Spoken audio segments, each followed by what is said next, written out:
Hello my dear students, I welcome you all beta. Today we are going to discuss atomic or physical properties of transition elements or we can say developed elements. Developed elements को transition element बोला था हमने, तो zinc cadmium और mercury को बाहर निकाला था इनसे. ओके, वो ट्रांजिशन एलिमेंट्स की डेफिनेशन मैंने बताई थी आप लोगों को. तो ट्रांजिशन एलिमेंट्स भी हम जनरली डेवलप एलिमेंट्स को ही बोलते हैं. नाउ तो हमें इनकी फिजिकल प्रॉपर्टीज डिस्कस करनी है. तो first physical property we are going to discuss बेटा एटॉमिक साइज. एटॉमिक साइज बेटा जो एटॉमिक साइज है, atomic size depends upon atomic radius. You know very well, more the atomic radius बेटा more will be the atomic size and vice versa. Simple सा point है. Okay, तो size हमेशा radius पर depend करता है. You know very well बेटा. तो फर्स्ट ट्रांजिशन सीरीज में 3D सीरीज में हम अगर डिस्कस करें in 3D series, scandium, titanium, vanadium, chromium, manganese, iron, cobalt, nickel, copper, zinc. These are the elements of 3D series. First transition series के elements हैं बेटा.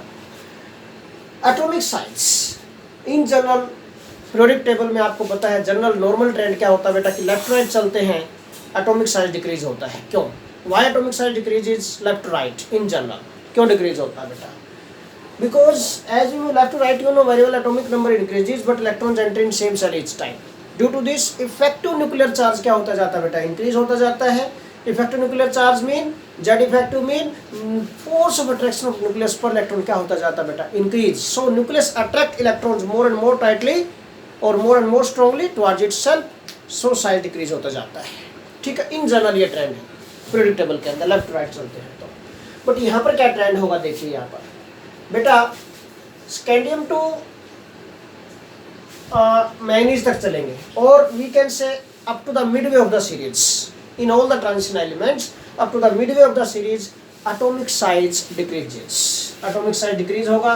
स्कैंडियम टू मैंगनीज तक आप जाएंगे बेटा, atomic size decreases. Atomic size decreases बेटा. Atomic size decrease होगा up to the midway of the series. But अगर हम मैंगनीज से आगे चलते हैं, manganese, iron, cobalt, nickel, copper तक चलते हैं बेटा, तो यहाँ पर atomic size remains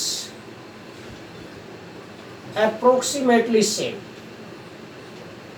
approximately same रहता है atomic size up to this copper. और अगर कॉपर से जिंक तक चलते हैं बेटा then atomic size increases again.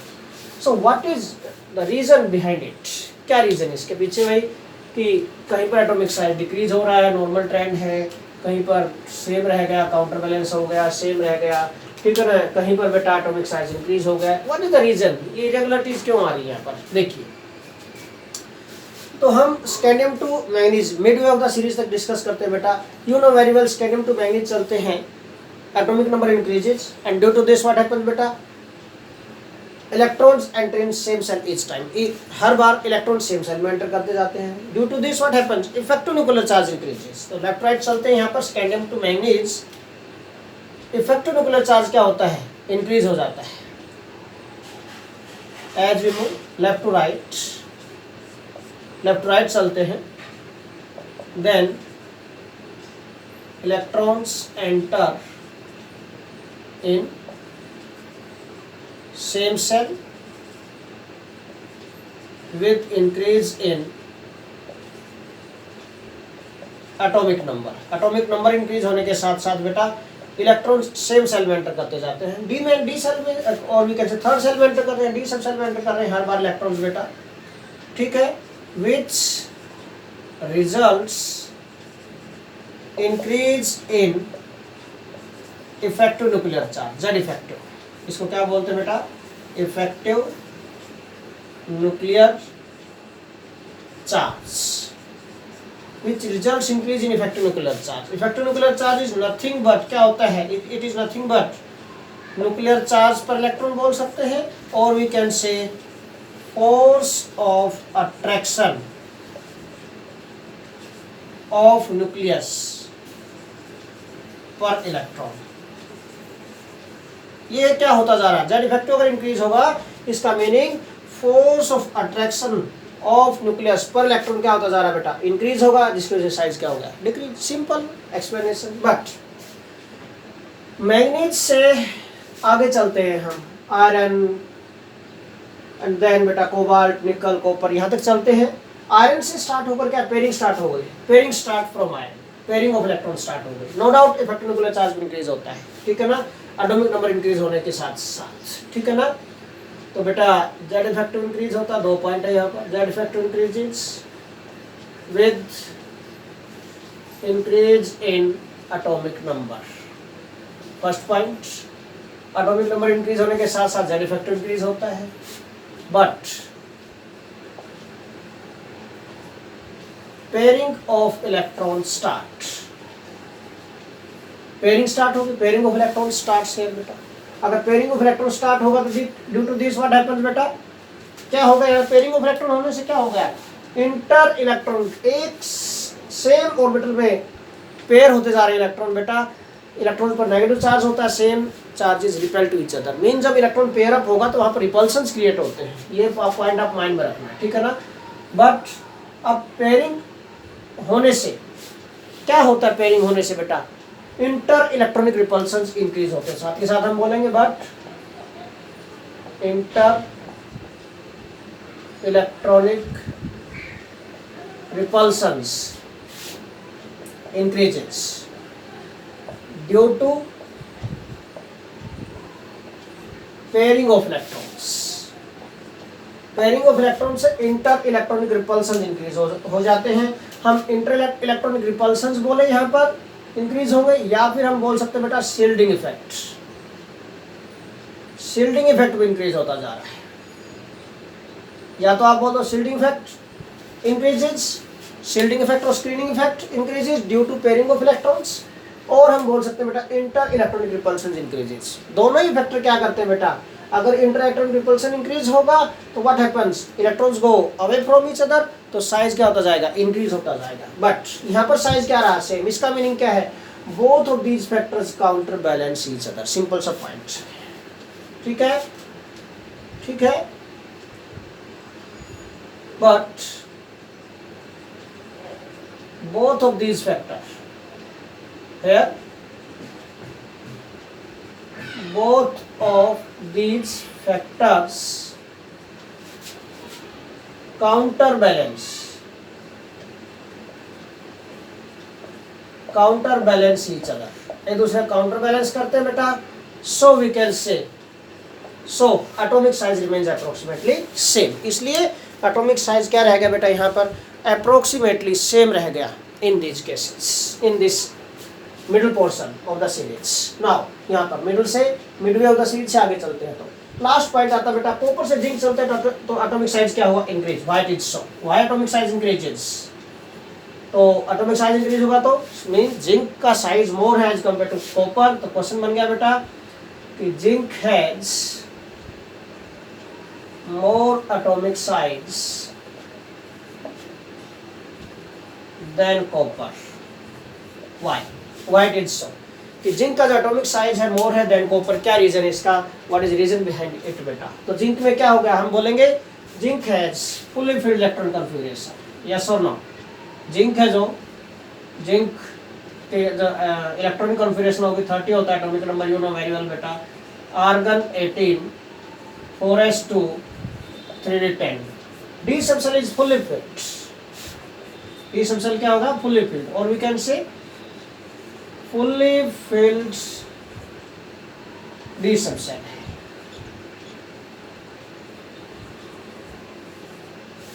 fully filled D subcell है। Due to this what happens beta here, due to fully filled D subcell what happens beta, inter electronic repulsions become dominant over effective nuclear charge। Due to this inter electronic repulsions, inter electronic repulsions become dominant over effective nuclear charge. और अगर repulsion ज्यादा हो जाएंगे बेटा तो क्या बोलेंगे, so atomic size increase. Simple सा पॉइंट है, सो एटॉमिक साइज इंक्रीजेज। इसलिए एटॉमिक साइज क्या होगा बेटा, जिंक का मोर होगा एज कंपेयर टू कॉपर। क्यों? क्योंकि जिंक के केस में फुली फिल्ड डी सब सेल है, जिसकी वजह से इंटर इलेक्ट्रॉनिक रिपल्सन्स बिकम डोमिनेंट, और ये डोमिनेंट होगा बेटा फुली फिल्ड होने से, इंटर इलेक्ट्रॉनिक रिपल्सन्स बिकम डोमिनेंट बेटा, और Z effective. So effective nuclear charge क्या होगा, इंक्रीज। सो एटॉमिक साइज क्या होगा, इंक्रीज हो गया। सिंपल सा पॉइंट है। Now second property we are going to discuss here बेटा। एक और पॉइंट मैं बता रहा हूँ आपको यहाँ पर बेटा, same happens in all other series also. Mean middle of the series तक साइज डिक्रीज होगा, उसके बाद size remains constant approximately, and after that atomic size last step पर क्या होता है, इंक्रीज होता है in all these series. 4 transition series सभी में ऐसा हो रहा है लगभग, ठीक है। Now second property we are going to discuss बेटा here, that is enthalpy of atomisation. Second property, enthalpy of atomization. क्या होती है एंथैल्पी ऑफ एटोमाइजेशन? पहले तो आपको यही पता होना चाहिए कि what do mean by enthalpy of atomisation. Name से पता चल रहा बेटा कि एंथैल्पी मीन एनर्जी रिक्वायर्ड, ठीक है। यहाँ पर to break metallic lattice to get free atoms, energy required to break metallic lattice. क्यों? मेटल्स हैं, metals exist in the form of metallic lattice में। मेटालिक लैटिस में जो एटम्स हैं पर्टिकुलर एलिमेंट के, these are bonded to each other with metallic bonds. किसके through bonded होते हैं? मेटालिक बॉन्ड के थ्रू बॉन्डेड होते हैं मेटल एक दूसरे से, ओके। तो इस मेटालिक लैटिस में जो मेटालिक बॉन्ड्स हैं उनको जब हम ब्रेक करेंगे तभी ये एटम्स हैं, दीज एटम्स गेट फ्री। तो फ्री मेटल एटम्स प्रोड्यूस करने के लिए जो एनर्जी रिक्वायर्ड होगी to break this metallic lattice is called बेटा एंथैल्पी ऑफ एटोमाइजेशन। सिंपल सा पॉइंट है। सेकंड, एंथैल्पी ऑफ एटोमाइजेशन, ठीक है ना। ये this is represented by delta H A, enthalpy of atomization. और अंडर स्टैंडर्ड कंडीशन लेंगे तो हम delta H A naught. Standard condition में टेम्परेचर 298 केल्विन होगा, यहाँ पर रूम टेम्परेचर होगा, एंड बेटा that is we can say temperature is this pressure is 1 bar और 1 एटमॉस्फेयर जनरली लेते हैं, ठीक है। What happens here, enthalpy of atomization में क्या डेफिनेशन दी मैंने, the energy required, the energy required to break, energy required to break metallic lattice, to break metallic lattice to get free atoms or to get free metal atoms is called बेटा enthalpy of atomization. Simple सा point है। अब एक point मैं आपको बताऊं बेटा यहाँ पर कि जो एंथैल्पी ऑफ एटोमाइजेशन है it depends upon metallic bond strength, और जो मेटालिक बॉन्ड स्ट्रेंथ होगी depends upon number of unpaired electron. जितने ज्यादा अनपेयर्ड इलेक्ट्रॉन होते जाएंगे, जो एटम्स है मेटल एटम्स है उतना ही टाइटली बाउंड होते जाएंगे एक दूसरे के साथ। जितने मोर अनपेयर्ड इलेक्ट्रॉन्स होंगे मोर डिलोकलाइजेशन होगा उन इलेक्ट्रॉन्स का, mean other atom can attract this electron strongly towards itself. और जितना स्ट्रांगली अट्रैक्ट करेंगे एटम्स एक दूसरे के इलेक्ट्रॉन्स को, उतना ही मेटालिक बॉन्ड स्ट्रेंथ क्या हो जाएगी, इंक्रीज होगी। अंडरस्टैंड क्या पॉइंट। और मेटालिक बॉन्ड स्ट्रेंथ इंक्रीज होगी तो उनको ब्रेक करने के लिए मोर एनर्जी रिक्वायर्ड होगी, and hence we can say more is the enthalpy of atomization. तो जनरली हम बोल सकते हैं कि जो एंथैल्पी ऑफ एटोमाइजेशन है यहाँ पर, this enthalpy of atomization this is directly proportional to strength of metallic bonds, strength of metallic bonds. और मेटालिक बॉन्ड्स की जो स्ट्रेंथ होगी this is directly proportional to number of unpaired electrons. This depends upon number of unpaired electrons, okay. देखिए strength of metallic bond, this is directly proportional to number of unpaired electrons, ये depend करेगा इस पर। ठीक है, now अब point बेटा, मैं आपको ध्यान से, अगर आप माइंड में रखो पॉइंट को, तो मैं बता रहा हूँ आपको यहाँ पर कि भाई स्कैंडियम, सपोज मैं एलिमेंट्स लिखता हूँ 3D सीरीज के, titanium, vanadium, chromium, manganese, iron, cobalt, nickel, copper, zinc, these are the elements of 3D series. दोबारा लिखता हूँ इनको, थोड़ा सा नियर टू ईच अदर लिखेंगे। Scandium, titanium, vanadium, chromium, manganese, iron, cobalt, nickel, copper and zinc, याद है। ठीक है बेटा, number of unpaired electron check करो। नंबर ऑफ अनपेयर्ड इलेक्ट्रॉन अगर मैं आपको बताऊं यहाँ पर,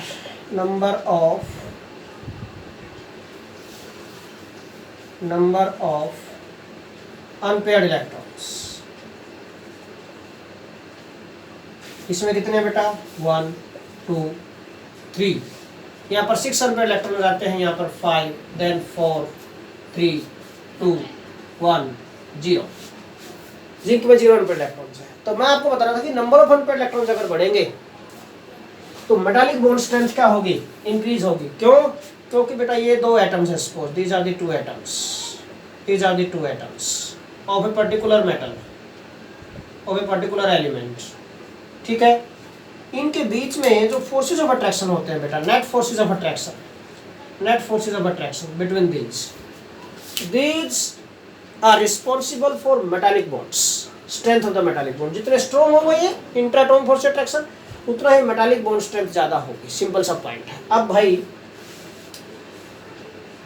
अगर किसी पर्टिकुलर एटम में जितने ज्यादा अनपेयर्ड इलेक्ट्रॉन्स हैं, मोर डिलोकलाइजेशन हो सकता है इलेक्ट्रॉन का, मोर डिलोकलाइज होंगे तो इसका मतलब दूसरा एटम उनको स्ट्रोंगलेटेड कर सकता है, बॉन्ड स्ट्रेंथ इंक्रीज होती जाएगी, मोर एनर्जी रिक्वायर्ड होगी उनको डिसेट करने के लिए, तो more is the enthalpy of atomization. तो क्या होनी चाहिए, scandium to mid of the series तक क्या होना चाहिए, इंक्रीज होना चाहिए, यहाँ तक तो इंक्रीज होनी चाहिए बेटा एंथैल्पी ऑफ एटोमाइजेशन। उसके बाद डिक्रीज होनी स्टार्ट होनी चाहिए।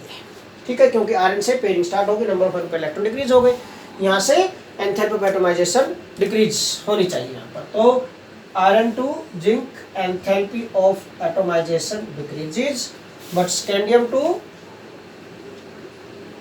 वेनेडियम तक एंथैल्पी ऑफ एटोमाइजेशन इंक्रीजेस। यहाँ पर ये दो एक्सेप्शन है, इन दोनों को हम डिस्कस करेंगे। यहाँ पर होना तो क्या चाहिए था कि यहाँ तक होनी चाहिए थी ये इंक्रीज, बट ऐसा हुआ नहीं।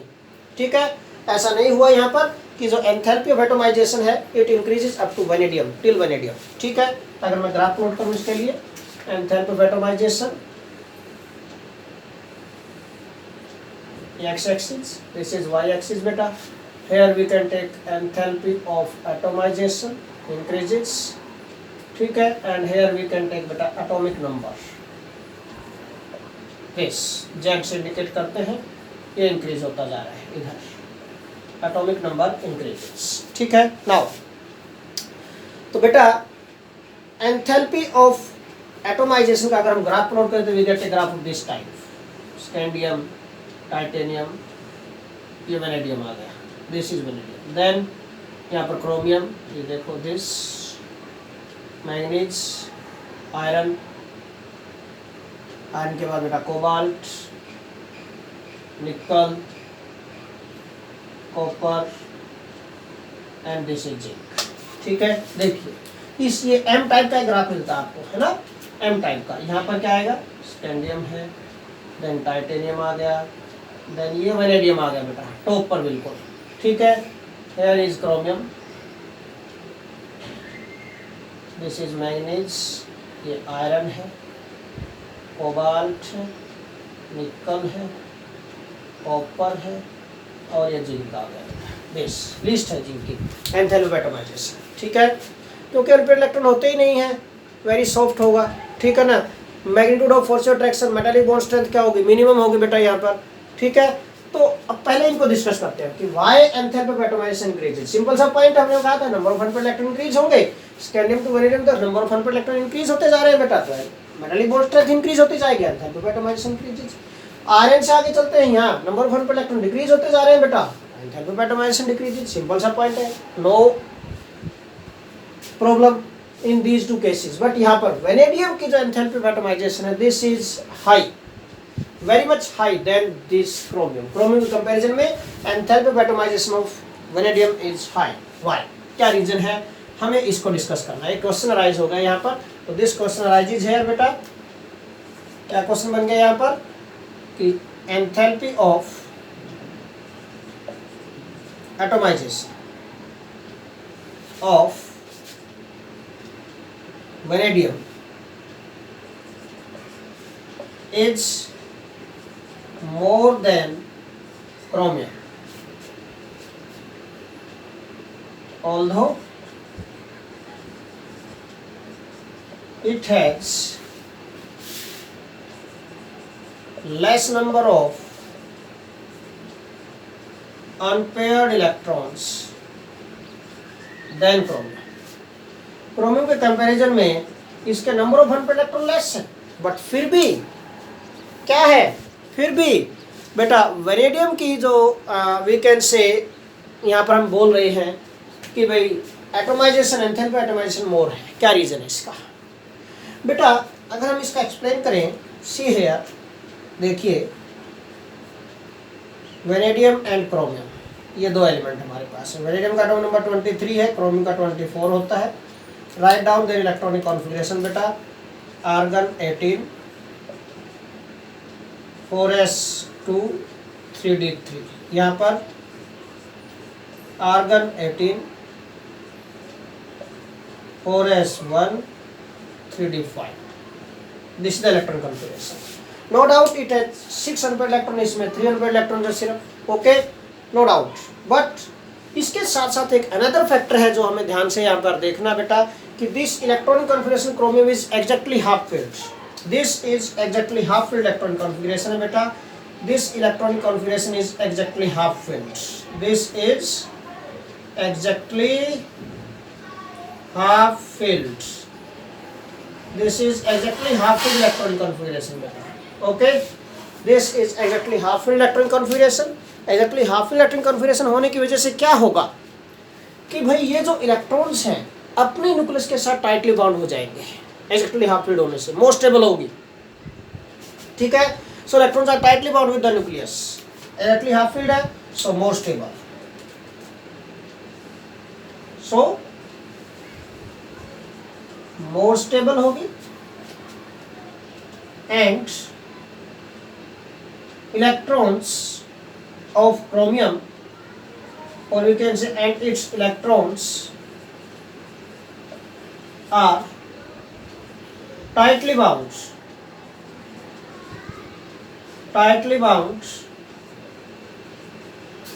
with the nucleus। इसके इलेक्ट्रॉन न्यूक्लियस ऐसा टाइटली बाउंड हो जाएंगे, टाइटली बाउंड होंगे तो बेटा their delocalization become less or cannot be delocalized, ठीक है ना, और you can say that delocalization decreases। Tightly bound होंगे तो due to this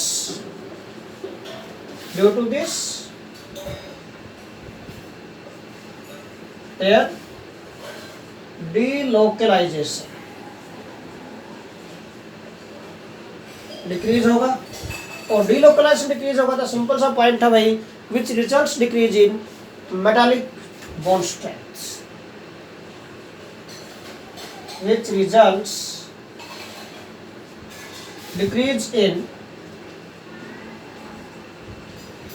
metallic bond strength। तो बेटा जिसकी वजह से मेटालिक बॉन्ड स्ट्रेंथ क्या हो जाएगी, डिक्रीज हो जाएगी, और अगर मेटालिक बॉन्ड स्ट्रेंथ डिक्रीज होगी so less energy required to dissociate this and hence lesser is enthalpy of atomization, और इसलिए एंथैल्पी ऑफ एटमाइजेशन भी क्या हो गई बेटा, लेस हो गई। सिंपल सा पॉइंट है, so lesser is the enthalpy of atomization, lesser is enthalpy of atomization. Lesser is enthalpy of atomization. But enthalpy of atomization क्या हो जाएगी? लेस हो जाएगी. सिंपल सा पॉइंट है. ओके, तो इसमें एक और पॉइंट हम साथ के साथ डिस्कस करना चाहेंगे यहीं पर बेटा. हमने सेकंड प्रॉपर्टी डिस्कस की थी enthalpy of atomisation. Side by side में डिस्कस करूंगा. सेकंड और थर्ड दोनों प्रॉपर्टी में डिस्कस करूंगा. यहाँ पर एक और प्रॉपर्टी बेटा, ठीक है, second and third, that is melting point, enthalpy of atomisation and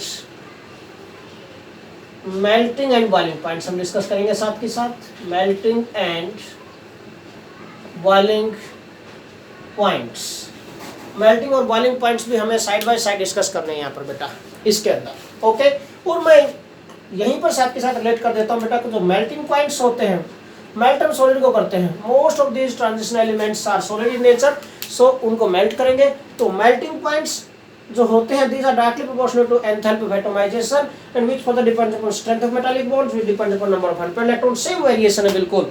mean यहाँ पर ग्राफ प्लॉट करें मेल्टिंग पॉइंट का, तो एंथैल्पी ऑफ एटोमाइजेशन की जगह आप क्या लिख सकते हैं? We can write melting points है यार, मेल्टिंग पॉइंट्स इंक्रीजेज, ये हो जाएगा. इसकी जगह ये मेल्टिंग पॉइंट के लिए, और सेम ग्राफ बिल्कुल, सेम वेरिएशन बिल्कुल, सेम एक्सप्लेनेशन बिल्कुल, ठीक है. इसी तरह यहाँ पर भी थोड़ा सा मैं चेंज कर देता हूँ क्वेश्चन कि मेल्टिंग पॉइंट ऑफ, ये लॉजिक बिल्कुल सेम, ठीक है ना. क्वेश्चन वही, एक्सप्लेनेशन भी वही, बस एंथैल्पी ऑफ एटोमाइजेशन की जगह मेल्टिंग पॉइंट कर दिया हमने. Melting point of vanadium is more than chromium. Why it is so? क्या हुआ ऐसा, ठीक है ना.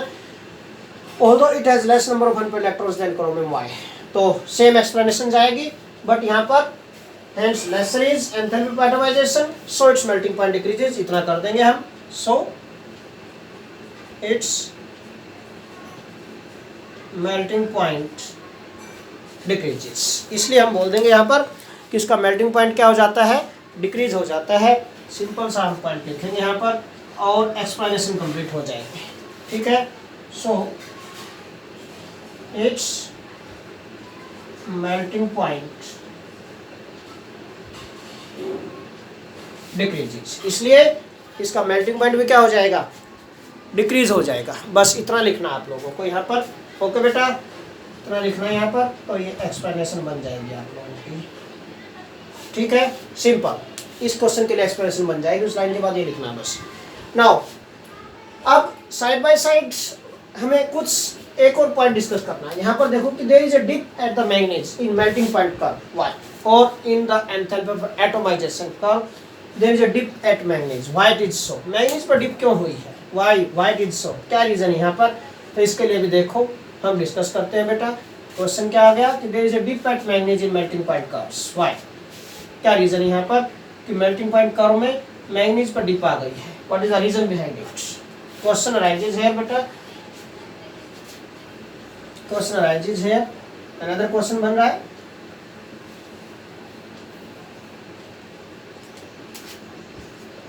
There is a dip at manganese in melting points curve. Why it is so?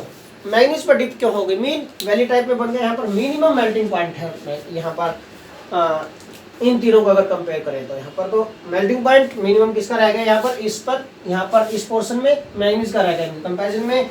But it has 5 unpaired electrons, no doubt. तो देखो हम इसको क्रोमियम के साथ कंपेयर करेंगे. किसके साथ? क्रोमियम के साथ कंपेयर करेंगे. देखो बेटा, और we can say melting point of manganese is less than chromium. Why? और melting point of Mn is less than chromium. Why? इसके लिए क्या रीजन? देखो बेटा क्या एक्सप्लेनेशन हो सकती है. सी है दोनों के केस में देखो भाई, इलेक्ट्रॉनिक कॉन्फ़िगरेशन लिखेंगे हम किसकी? We can write electronic configuration of chromium and manganese, दोनों के. क्रोमियम एटॉम नंबर 24, मैग्नीज का 25 है. राइट डाउन इलेक्ट्रॉनिक कॉन्फ़िगरेशन बेटा. This is argon 18 4s1 3d5. This is argon 18 4s2 3d5. No doubt d5 d subshell exactly half filled है दोनों के case में ही. But सी है बेटा कि ये जो इलेक्ट्रॉनिक कॉन्फ़िगरेशन बनी थी कैसे बनी थी, एक्चुअल में क्या था 4s2 3d4 था ये, वो electron get excited and entry in 3d. तो mean this is the electronic configuration in excited state, but this is the electronic configuration of manganese in ground state है, ठीक है. No doubt in both of these d subcell is half filled, no doubt in both d subcell is exactly half filled, no doubt. But फिर भी हम check करें energy अगर दोनों की, तो एक्साइटेड स्टेट में इसके कंपैरिजन में ये ग्राउंड स्टेट में है, इसमें एक इलेक्ट्रॉन एक्साइट होकर गया था. इसका मतलब क्या है, दिस हैज मोर एनर्जी, इस इलेक्ट्रॉन कॉन्फ़िगरेशन की एनर्जी मोर है, तो इसकी क्या होगी, energy of this electron configuration is less, this has less energy. Less energy है तो क्या होगा, so this is more stable,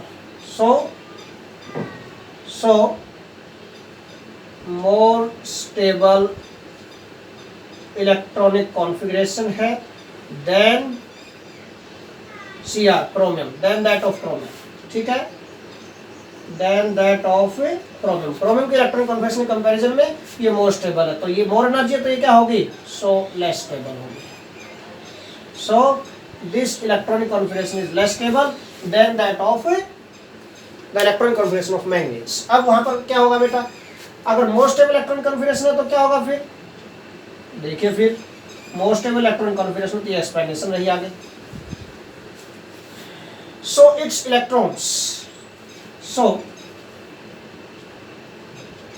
electrons are tightly bound with the nucleus. Due to this, their delocalization decreases, which results decrease in metallic bond strength and hence enthalpy of atomization क्या होगी, decrease. So melting point, enthalpy of atomization decrease होगी, इसका मतलब melting point भी decrease हो जाएगा. So melting point of manganese becomes less than chromium. इसके comparison में बेटा क्रोमियम के कंपैरिजन में मेल्टिंग पॉइंट है जो मैंगनीज का लेस हो गया, और we can say so a dip is formed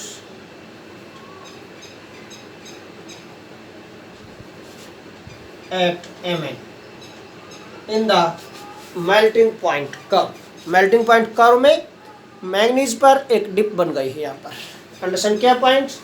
so this is explanation for this question. अब 2-3 पॉइंट और बताने हैं मुझे आपको बेटा यहाँ पर कि ये तो मैंने 3D सीरीज के लिए बनाया है, इसी तरह 4D 5D 6D सीरीज के लिए आएगी आपकी कर्व आएगी बेटा. अब पॉइंट क्या है कि मैक्सिमम मेल्टिंग पॉइंट किसका होता है यहाँ पर, इन ऑल दीज बेटा डी ब्लॉक एलिमेंट्स और transition elements. But tungsten has maximum melting point in all these D block elements. In all D block elements बेटा tungsten has maximum melting point. Melting point of tungsten क्या होता है, maximum होता है in all these D block elements, ठीक है. तो tungsten W है सिंबल,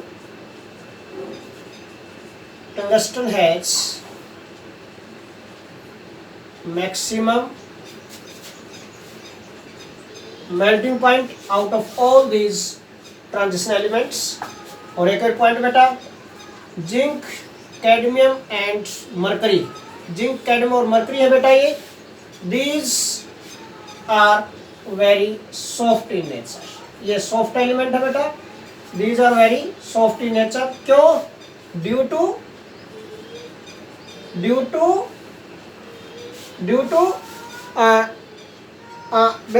because बेटा there is no unpaired electron, ठीक है ना, due to absence of unpaired electrons. Okay, as there is no unpaired electrons, क्योंकि इनके अंदर कोई अनपेयर्ड इलेक्ट्रॉन नहीं है, इसलिए ये क्या है बेटा, these are very soft in nature. Mean जो मेल्टिंग पॉइंट होगा इनके सॉफ्ट होने का मीनिंग क्या, कि मेल्टिंग पॉइंट होगा जिंक कैडमियम मरकरी के इन ए पर्टिकुलर सीरीज मिनिमम होंगे यहाँ पर. Okay, because fully filled electron configuration है, d sub cell is fully filled, so no unpaired electron, so they are very soft. अब इसमें एक और पॉइंट बेटा, जो मरकरी है, mercury has minimum melting point, इसका जो मेल्टिंग पॉइंट है दैट इज 234 केल्विन होता है, 234 केल्विन मिनिमम मेल्टिंग पॉइंट है बेटा।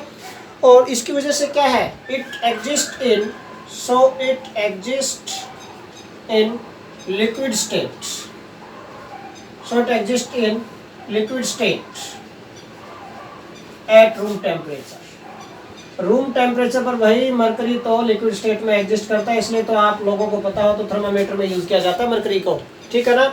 234 केल्विन मेल्टिंग पॉइंट है, 0 degree Celsius equal to 273 kelvin होता है बेटा, मीन नेगेटिव में है मेल्टिंग पॉइंट भी इसका, अंडरस्टैंड किया पॉइंट। सो तो भाई नॉर्मल टेम्परेचर पर 25 डिग्री सेल्सियस पर तो क्या है, it exist in liquid state, liquid state में एग्जिस्ट करता है ये बेटा। तो mercury has minimum melting point and it exist in liquid state at room temperature, ठीक है ना। तो this is the single element out of all these transition elements which exist in liquid state बेटा, लिक्विड स्टेट में exist करता है, ध्यान रखना। और मैक्सिमम मेल्टिंग पॉइंट किसका होता है, टंगस्टन का होता है यहाँ पर मैक्सिमम मेल्टिंग पॉइंट बेटा, ओके।